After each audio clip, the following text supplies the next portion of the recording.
different. When you're ranking offensive lines, it is different from what I did last week, which was the pass catchers, the receivers and tight ends. When you have receivers and tight ends, there are teams like the Titans before they signed Julio Jones, where you could say A.J. Brown is good enough that this team, even though everybody behind them isn't good, they're not the worst team in the league. This superstar can carry them.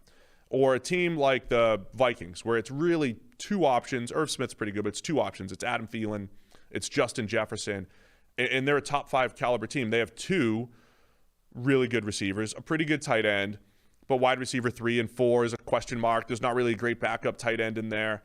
So when you're ranking pass catchers, you're balancing the stars with the teams that have really good depth, that have a good receiver 3 and 4 and 2 or 3 tight ends to throw to. With an offensive line, the stars matter far less. And it is way more important to, again, be good across the board, right? You don't necessarily need that star left tackle. You need to be solid at every position. Having stars does help. It does make up for deficiencies elsewhere, but not as much as maybe other units. So, all right, let's count down the top 5. We'll count down the top 5 offensive lines, starting with the Tampa Bay Bucks. They're bringing back all their starters. They got incredible play from Tristan Wirfs. He was the best rookie tackle by a wide margin last year, one of the most valuable tackles in the entire NFL last season. So you get Tristan Wirfs. He was an absolute steal at right tackle. Donovan Smith. So this is where all of you fans, when I'm telling you that your offensive line's not good and it's not going to get better, you just throw Donovan Smith right back at me, because he has literally gotten better all 6 years of his career. A better grade from 2015 through 2021, every single season. 72.8 last year. Donovan Smith still has some ugly reps. He still has some games where he's got to yell, "Watch out!" to the quarterback. You get the watch out block. You just whiff, you get the watch out block. Donovan Smith has that, but far less than he used to. So Donovan Smith's gotten better every single year. That becomes a pretty good tackle tandem. And then they're really solid on the interior with Ali Marpet, with Ryan Jensen and Alex Kappa. Added a little bit of depth with Robert Hainsey, the tackle out of Notre Dame. So all 5 starters are coming back. Ali Marpet's graded in the green. PFF premium stats, you just look at the grades, in the green, right? That's the good side of the grading. You don't want to be, yellow's average, orange and red is bad. Marpet's been a green grade every single year of his career, 80.7 last year. And then Jensen and Kappa, both yellow-green, right? So you're talking, this is one of those teams. You might call Tristan Wirfs a superstar. He's only done it 1 year. You might call him a superstar, but this is one of those teams. Are there any questions across the board there? Not really. Donovan Smith's answered them.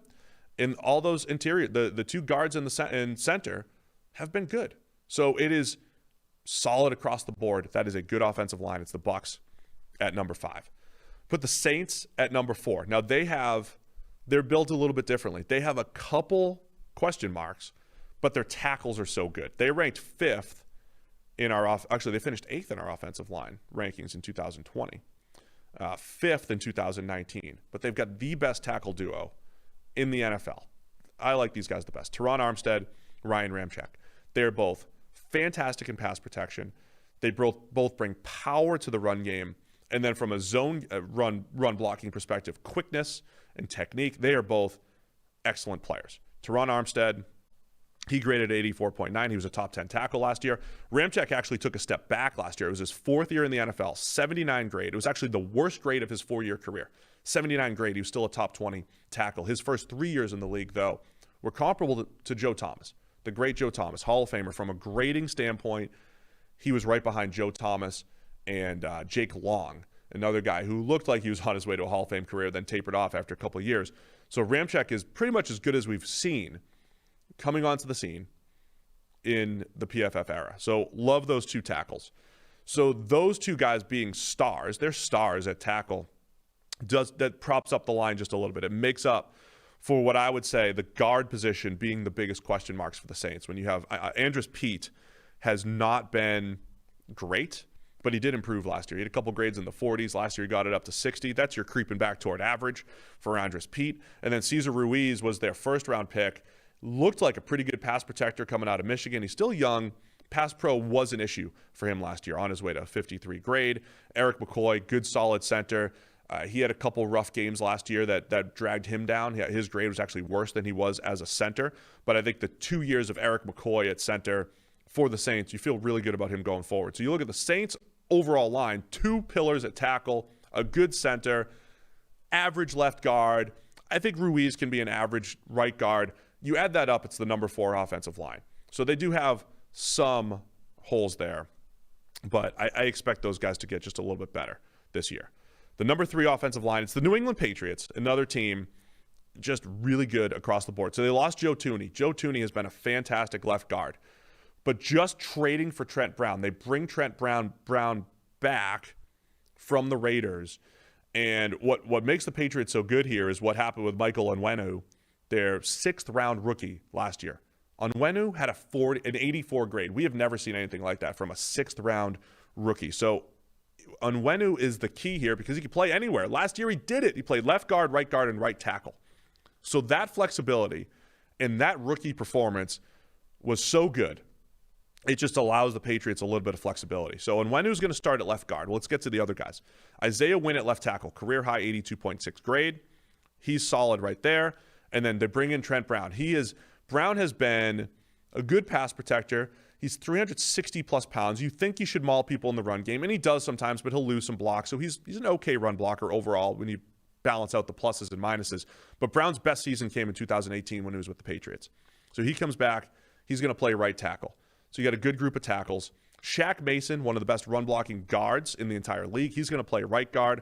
Onwenu, who I mentioned, he goes to left guard, and they bring back David Andrews, who's been just a good, steady center. Pretty much a top 15 center, even though he dropped out a little bit last year, dropped down. But a top 15, top 10 type of center for the majority of his career. So no real weaknesses across the board for the Patriots. They also have a couple reasonable backups. Ted Karras is back as a backup. Justin Herron did a really nice job in limited time as a rookie last year. So the Patriots have a little bit of depth, solid starting group across the board. Number 2 team is the Indianapolis Colts. And this was solidified. I'm expecting Eric Fisher to be on the field. This is what completely solidified them as number 2. So the Colts' biggest question mark coming into the offseason was that left tackle spot. If they didn't fill it with an Eric Fisher and it was Sam Tevy, we're still probably talking about the Colts as a top 6 or 7 offensive line. At right tackle, Braden Smith came into the league with Quentin Nelson. Quentin Nelson we'll talk about in a second. Braden Smith came in with Quentin Nelson a couple years ago. He's been a top 15, top 20 type of tackle. Played even better at other times. 80 grade last year. He made one of the most rare moves. You just don't see this. From guard to tackle. We just talked about Onwenu doing it with the Patriots. He was a guard who had to fill in at tackle. You just don't see this often, or at least you don't see it stick. Braden Smith was a college guard who became one of the best tackles in the NFL. So kudos to the Colts for finding a starting tackle out of a college guard. That doesn't happen often. That's outstanding. Fisher comes in to play left tackle. He is on that Donovan Smith same trajectory. I do like watching this. There are certain players that come into the league and it's like, man, they really struggled as rookies, but they get incrementally better. That was what Donovan Smith did. That's what Eric Fisher did. He was I don't want to use the word bust. I hate using the word bust, but he was not worth the number 1 overall pick in 2013 for the first 3 or 4 years of his career. But I think it was by about year 4, better and better and better, and he's turned into a top 20 tackle, which I keep referencing because it's extremely valuable having a top 15 or top 20 starter. That's what Eric Fisher is when he's healthy. So you got Fisher, you got Braden Smith at tackle. Quentin Nelson's probably the best offensive lineman in the entire NFL. That guy has been as advertised since his rookie season. Mauls people in the run game. He's quick enough to make those zone blocks. Really good in pass pro. Quentin Nelson can do it all. So you've got the best guard in all of football. Mark Glowinski, former Seahawks player, right? He's another guy who's gotten a little bit better. He's kind of like what George Fant was with the Seahawks years ago. It's like, man, this dude's getting whooped all the time. What do the Seahawks see in this guy? The Seahawks have done this a few times where they've kind of taken their lumps with the young guy and then seen him shine elsewhere. And that's what Glowinski's done. He's turned into just a good, solid right guard. And that's what Ryan Kelly is at center as well. Ryan Kelly took a bit of a step back last year, but he was a top 10 center in 2019. He's been really consistent overall in his career. So we're talking about the Colts having a good tackle tandem, a great left guard, solid center, solid right guard. That's the number 2 offensive line in the NFL. That is how you describe a good offensive line. Not question marks, but solid plus across the board. And then you get to the Cleveland Browns. Last year, going into the season, we ranked them at number 6 in our offensive line rankings. We anticipated them being pretty good. They had ranked in the 20s in 2019. The 2019 season was marred by Baker, kind of seeing ghosts, right? He's like, I don't trust my left tackle. I don't trust my right tackle. And he's bailing clean pockets. The line was maybe worse than it even felt at times. And we anticipated them getting better. They made some offseason moves to get them to our preseason number 6 ranking, but their actual ranking was first. Their actual performance last year was number 1. And it was because of the breakout season from Wyatt Teller at right guard, but just all their moves that they made essentially paid off. Jack Conklin, they paid him a ton of money to play right tackle to shore that up. He had a career high 84 grade. Conklin, another guy. He's a good enough pass protector. He's an outstanding run blocker. So the run game on the right side was so good with Jack Conklin there, and then Wyatt Teller, who I mentioned, the classic year 3, year 4 breakout offensive lineman. He was really good in college. Slow start with the Buffalo Bills. The Cleveland Browns take a shot on him, and he paid off last year. He had a 92.3 overall grade. There was a big disparity between pass and run blocking, but from a run blocking perspective, he was off the charts. Just an average pass blocker, room to improve there. But from a run game perspective, the right side of the Browns line was as good as it gets. J.C. Tretter has been one of the most dependable starting centers his entire career. He's an 80-plus PFF player. Same thing with Joel Bitonio, 85 player. He has been one of the better guards in the entire NFL his entire career.